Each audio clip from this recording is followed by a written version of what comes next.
Hi, I'm Faith Pinot from LA Times Studios in Washington, D.C. Here are some of today's top headlines from the Los Angeles Times. Israeli forces push deeper into Gaza City Wednesday, marking the second day of a ground offensive that's been widely condemned. Over the past few days, Israel's military says it struck the city more than 150 times.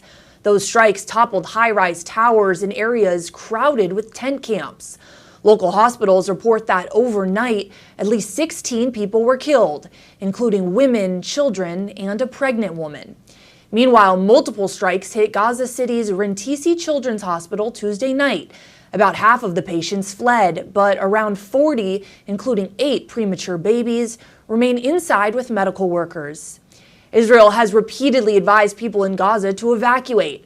The military opened a temporary corridor Wednesday, allowing people to move south for just 2 days.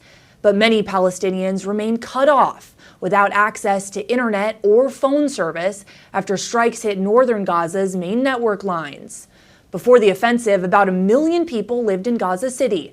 Israel estimates that more than 300,000 people have left, but the UN says hundreds of thousands are still trapped. The UN, aid groups, and Qatar are calling for the operation to stop, with UN experts accusing Israel of genocide, an allegation that Israel strongly denies. And in other news, Charlie Kirk's killing is exposing the undercurrent of white supremacy in Orange County. Hannah Fry and Jenny Jarvie report that last week in Huntington Beach, a candlelight vigil for Kirk turned dark when dozens of men stormed the Huntington Pier Memorial, chanting, quote, "White men fight back." Then on Saturday night, the white nationalist group Patriot Front marched down Main Street. The men, whose faces were all concealed by white gaiters, shouted things like, quote, "Say his name," and, quote, "Take back our land." For longtime Huntington residents, the sights and sounds brought back vivid memories.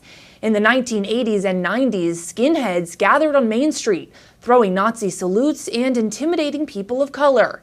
In 1995, white supremacists fatally attacked a man on Beach Boulevard. Since then, local leaders have worked to combat this image and reject the hate. Now, city officials are trying to strike a balance, flying flags at half-staff through Kirk's funeral on September 21st, while strongly condemning the group's extremist messages. The city released a statement on Sunday denouncing violence and saying the city will honor Kirk's memory while standing firm against hate in Surf City. That's it for now. To read these stories and more, be sure to subscribe to the LA Times.